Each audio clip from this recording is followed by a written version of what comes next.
ನಮಸ್ಕಾರ, ನಾನು ಗುರುರಾಜ್, ವಿಜಯಪುರ ಜಿಲ್ಲಾ ನಿಯೋಜನೆ ವರದಿಗಾರ. ವಿಜಯಪುರ ನಗರದಲ್ಲಿ ಮುಂಬರುವ ಜನವರಿ 9ನೇ ತಾರೀಕು ರಾಜ್ಯದ ಮುಖ್ಯಮಂತ್ರಿ ಸಿಎಂ ಸಿದ್ದರಾಮಯ್ಯನವರು ಹಲವು ಅಭಿವೃದ್ಧಿ ಕಾಮಗಾರಿಗಳಿಗೆ ಪ್ರವಾಸವನ್ನು ಕೈಗೊಂಡಿದ್ದಾರೆ.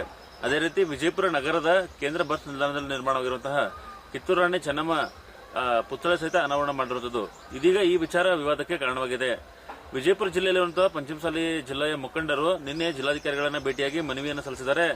ಯಾವುದೇ ಕಾರಣಕ್ಕೂ ಮುಖ್ಯಮಂತ್ರಿ ಸಿಎಂ ಸಿದ್ದರಾಮಯ್ಯನವರು ಇಲ್ಲಿರುವ ಪುತ್ಥಳಿಯನ್ನು ಅನಾವರಣ ಮಾಡಬಾರದು ಅಂತ ಹೇಳಿ.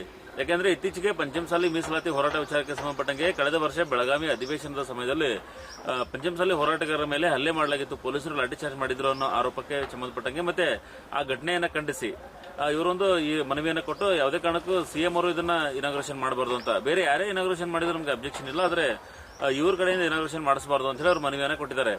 ಸೊ ಈ ವಿಚಾರ ಇದೀಗ ವಿವಾದಕ್ಕೆ ಕಾರಣವಾಗಿರುತ್ತದೆ.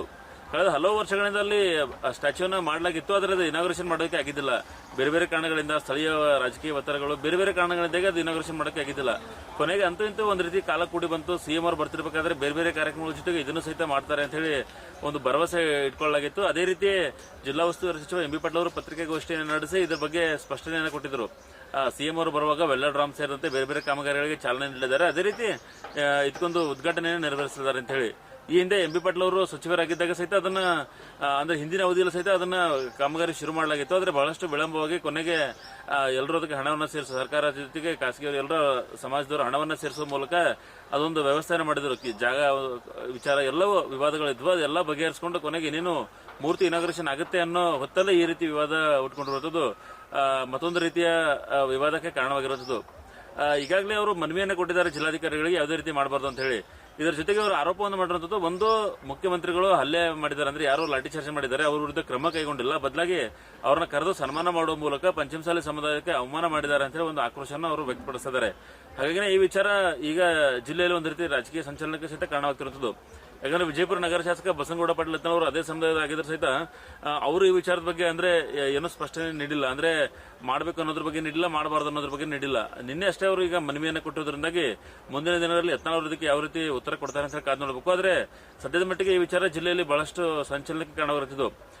ಇದೇ ಒಂದು ಕಾರಣಕ್ಕೆ ಒಂದ್ ವೇಳೆ ಮುಖ್ಯಮಂತ್ರಿಗಳು ಬಂದಾಗ ಸಹಿತ ಇವರು ಬಂದ್ರೆ ನಾವು ಕಪ್ಪು ಬಾವುಟನ ಪ್ರದರ್ಶನ ಮಾಡ್ತೀವಿ ಅಂತ ಹೇಳಿ ಎಚ್ಚರಿಕೆ ನೀಡಿದ ಬಳಿಕ ಈಗ ಕಾನೂನು ಸುವ್ಯವಸ್ಥೆ ಮತ್ತೆ ಭದ್ರತೆ ವಿಚಾರ ಸೇರಿದಂತೆ ಎಲ್ಲಾ ಆಯಾಮಗಳಲ್ಲೂ ಸಹಿತ ತನಿಖೆ, ಎಲ್ಲಾ ಆಯಾಮಗಳಲ್ಲಿ ಕ್ರಮ ಕೈಗೊಳ್ಳುವಾಗ ಇದನ್ನು ಸಹಿತ ಪರಿಶೀಲನೆ ಮಾಡಬೇಕಾಗುತ್ತೆ. ಹಾಗಾಗಿ ಒಂದ್ ವೇಳೆ ಇದು ಹೋರಾಟವನ್ನು ಜಾಸ್ತಿ ಆದರೆ ಬಹುತೇಕ ಮುಖ್ಯಮಂತ್ರಿಗಳು ಬರೋ ಸಾಧ್ಯತೆ ಸಹಿತ ಕಡಿಮೆ ಆಗುತ್ತದೆ. ಯಾಕಂದ್ರೆ ಈ ರೀತಿಯ ಬಂದಾಗ ಮೊದಲೇ ಇರುವಾಗ ಈಗ ಒಂದು ರೀತಿಯ ಮುಖ್ಯಮಂತ್ರಿಗಳ ಅವಮಾನ ಆಗೋ ರೀತಿ ಸಹಿತ ಆಗುವಂತದ್ದು. ಯಾಕಂದ್ರೆ ಈಗ ಉದ್ಘಾಟನೆ ಮಾಡಬೇಡಿ ಅಂತ ಹೇಳಿ ಅವ್ರ ಸಮುದಾಯದವರು ಹೇಳಿದಾಗ ಸಹಿತ ಇವರು ಬಂದು ಉದ್ಘಾಟನೆ ಮಾಡಿದ್ರೆ ಒಂದು ರೀತಿ ಅದು ಅವಮಾನ ರೀತಿ ಆಗುವಂತದ್ದು. ಹಾಗಾಗಿನೇ ಅದು ಈ ವಿಚಾರ ಮುಂದೆ ಯಾವ ರೀತಿ ತಿರುವು ಪಟ್ಟಿದೆ ಅಂತ ಕಾದು ನೋಡಬೇಕು. ಆದ್ರೆ ಸದ್ಯದ ಮಟ್ಟಿಗೆ ಸಿಎಂ ಅವರು ಇದನ್ನ ಇನಾಗ್ರೇಷನ್ ಮಾಡಬಾರದು ಅನ್ನೋ ವಿಚಾರಕ್ಕೆ ಸಂಬಂಧಪಟ್ಟಂಗೆ ಪಂಚಮಸಾಲಿ ಸಮುದಾಯದಲ್ಲಿ ಎರಡು ರೀತಿಯ ಗೊಂದಲಗಳು ಉಂಟಾಗ್ತಿರುವಂತದ್ದು.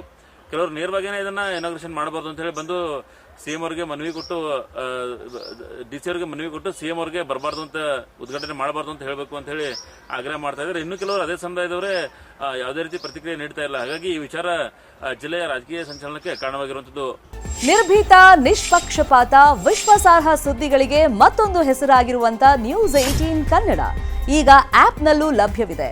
ದಯವಿಟ್ಟು ಇಲ್ಲಿರುವಂತ QR ಕೋಡ್ ಸ್ಕ್ಯಾನ್ ಮಾಡಿಕೊಂಡು ಆಪ್ ಡೌನ್ಲೋಡ್ ಮಾಡೋದಕ್ಕೆ ಮರಿಬೇಡಿ. ನಿಮ್ಮ ಬೆಂಬಲ ಹೀಗೆ ಸದಾ ನಮ್ಮೊಂದಿಗಿರಲಿ. ಧನ್ಯವಾದ.